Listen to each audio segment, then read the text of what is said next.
So, I messed up. Let's talk about it.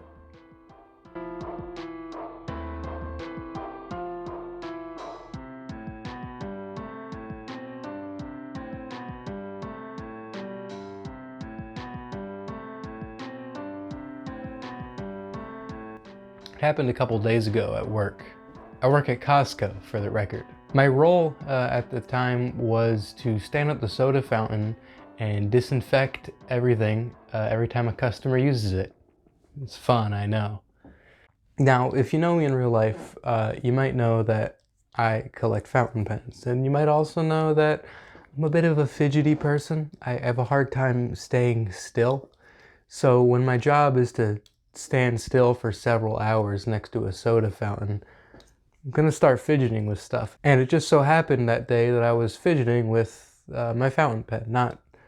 Not this one, because this one is in one piece. This, however, is the victim of my fidgeting. You can't really see it too great right now. Basically, it's in a few parts right now, and it's not in the right parts it should be. So, look, I'm not the most dexterous person. I can take this pen and you know, twirl it around my fingers, but if I do that for a couple hours, there's probably going to be a couple drops. Now, I'm not so worried about it here because I'm like 2 feet off the ground and it's carpeted. But when you're at work and you're standing upright and you drop it on concrete, things are a bit different. Especially when you drop it like 4, 5, maybe 6 times over the course of a few hours. It's funny, my coworker, we'll call her Casey because her name's Casey. She asked me, after she saw me drop my pen for the second or maybe third time, she said, "Chris, why are you disrespecting your pens?" And to that I replied, "I'm not." I was. Anyways, let's get a closer camera over here so we could assess the damage. So, here it is, the pen in question. I put it in a Ziploc bag pretty much the moment I noticed that it was damaged because, well, I think the reasons are pretty obvious. This is a pen called the Aurora Epsilon? Whatever. It's a modern Italian-made pen. Usually it's in one piece, but I broke it. It may look like it's just, you know, the cap and the body are separated like they should be, but the section of the pen, as well as the nib, is currently stuck inside the cap. It broke off from this part that screws into the barrel right here. This is problematic. So the first problem I have to tackle here is removing the section from the cap here. Is this angle okay? Is it weird? It's weird to me because I'm filming it in reverse and I have to account for that. Does it look all right in post? I have no idea. My initial instinct is to get a pair of needle nose pliers. These ones are kind of gunked up from a recent glue-related project I was doing, but I think they'll still serve their purpose, maybe. Might need to rethink our strategy here. Alright, so I got this pair of tweezers. Maybe this will be a bit better for what we're trying to do here. There we go. Should have just got the tweezers to begin with. Yeah, that's what you call in the industry broken plastic. So this fountain pen is made by the company Aurora. Like I said, it's a modern pen made in Italy. However, the nib here is actually a 14 karat gold nib made by the company Conklin in Toledo, Ohio in the 1930s. I got it from a lot of vintage pens I bought, and it actually writes really well. It's slightly flexible, so you get some good line variation in your writing. Speaking of Toledo, did you know there was a war fought over the city of Toledo, Ohio? The war was fought between the Michigan Territory and the state of Ohio in sometime in the 1700s, maybe 1800s. I don't think anyone died. Michigan ultimately lost the war. However, they were compensated with the Upper Peninsula, which ended up kind of turning out in their favor once they found a whole lot of iron up there. Anyways, Toledo talk aside, we've now got our parts separated. So the section of the pen looks like this. Except it's usually... Why did this just stop? The section of the pen looks like this. Unfortunately, this piece of plastic broke off. Probably the best course of action here is just going to be to re-adhere that with some Loctite. So let me get my Loctite.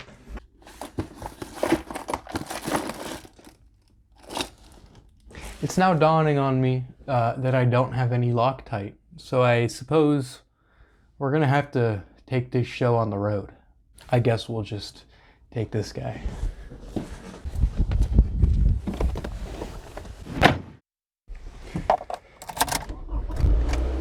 Oh, tire pressure's low. That's fun. So if you don't have a lot of experience adhering things, you might be wondering, Chris, what's this Loctite shiz you're talking about? How's it gonna save your pen? Wow, that's underexposed, but deal with it. Loctite is a cyanoacrylate glue. It was first developed and used widely in the 1960s during the Vietnam War as liquid bandage. There goes the camera again. This is an unsafe way to film. Don't do this at home. I'm not gonna pick it up until I stop again because it's hazardous. I just thought that it might make for an interesting shot. The sheer hubris of me trying to explain cyanoacrylate glue while driving to the hardware store. Yeah, I guess that's an interesting angle. So yeah, Loctite. It's a cyanoacrylate glue, the same kind of glue you find in Crazy Glue, only I think it's kind of in a bit of like a gel suspension, and I like the applicator on their bottles. That's why I specifically go for Loctite. Aren't you glad that you have all this free time so you can go on my channel and listen to me rant about cyanoacrylate glue as I drive to the hardware store? Really the peak of entertaining content. I'm pulling out on you, dude. I'm pulling out on you. Once this light turns green, I am flooring it. F you, buddy. Sorry, camera, but I had to do that.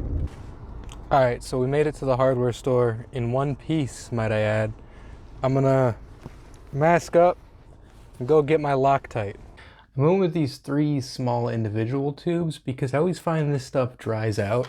So I feel like if I just get like these single, like one-use tubes, I'll at least get 3 good uses of Loctite. So, and this might be kind of hard to see, the part in question kind of broke along a jagged edge here. So it only is going to fit back in this piece in one specific way. Wouldn't it be nice if this was properly lit? I gotta get some glue on this edge here and put this back on like it's supposed to go on. I actually went and just popped out the feed of the pen. This is just the plastic channel that, through capillary action, carries the ink to the nib and then the nib itself. This isn't exactly a macro lens, so my apologies. But you get the picture.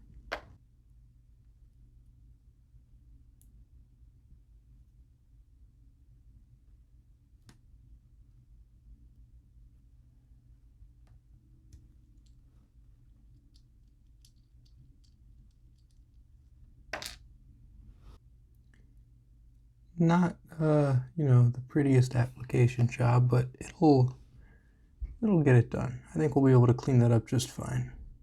So the glue's in there.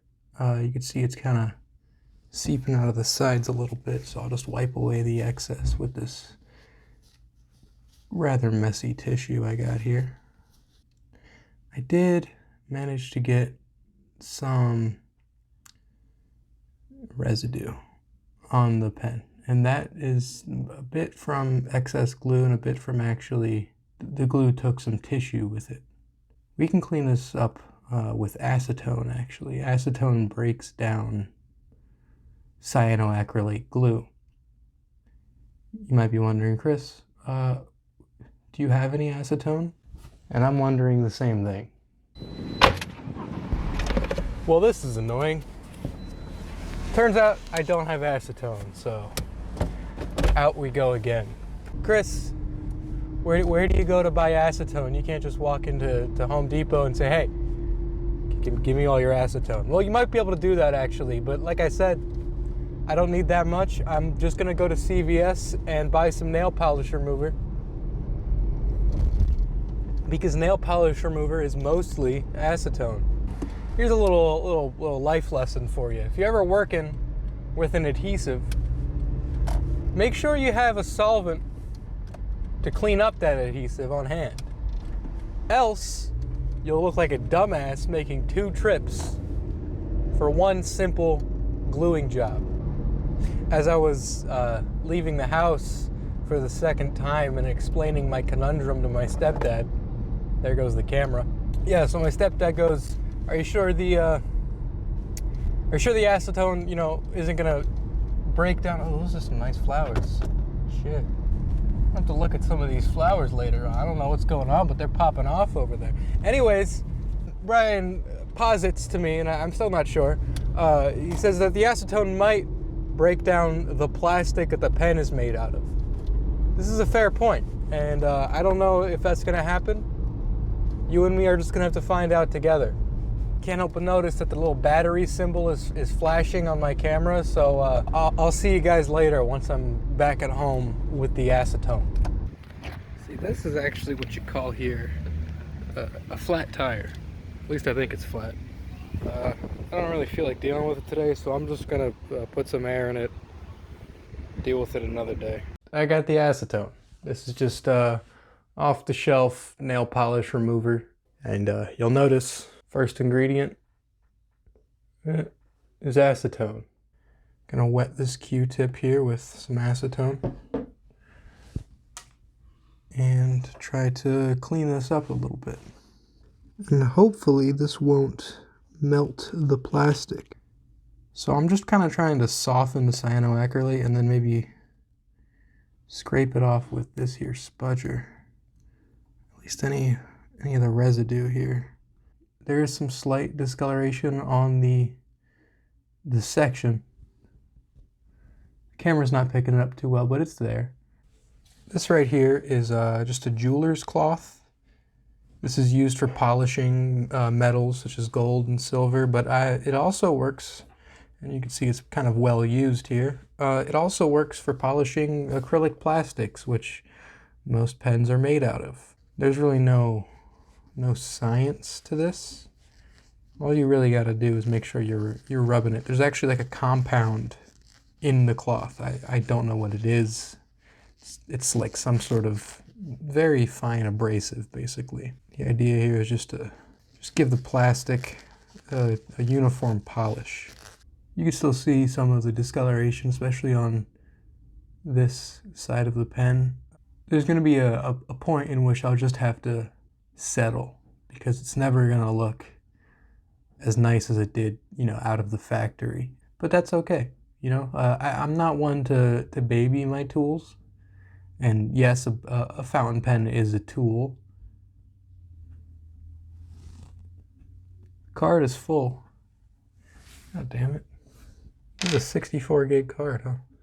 Alright, well I gotta do some card cleaning, clearly. Let's just reassemble this pen and see how it looks. There's still some ink on the nib and the feed here, but that's okay, because I'm gonna use the same color ink to refill this pen. I'm trying to make sure that when I align a nib and a feed that, well, it's aligned. Kind of like that. And it's just a simple friction fit, so you just force them down in there. So we take this now. This is it's called the converter, mainly because this style of pen is called a cartridge converter pen. So normally you'd have a one-time use cartridge stuck into the back of here, but I tend to prefer converters because you could use any ink color you want from a bottle of ink instead of just whatever you're limited to in your pre-filled cartridges. Here's the barrel of the pen. It just screws back in there.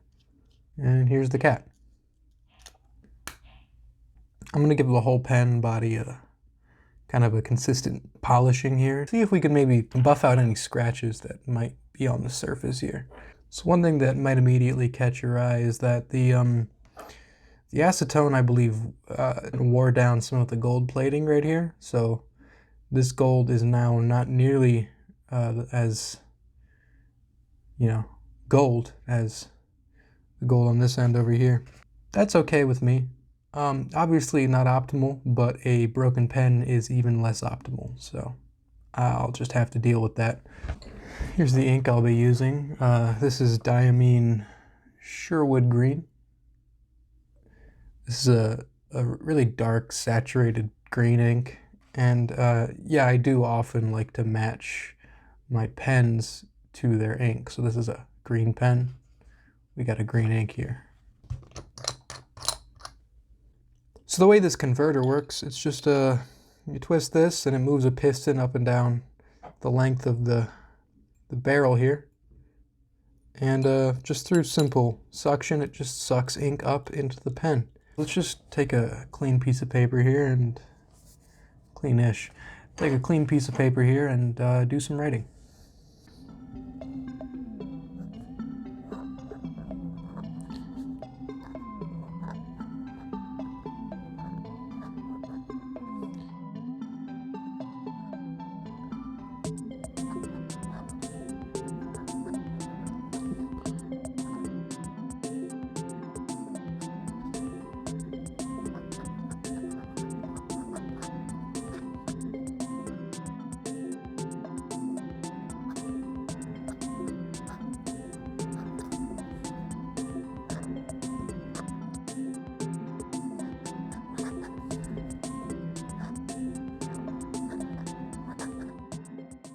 Yeah, it's working. It's in one piece, and I'm satisfied.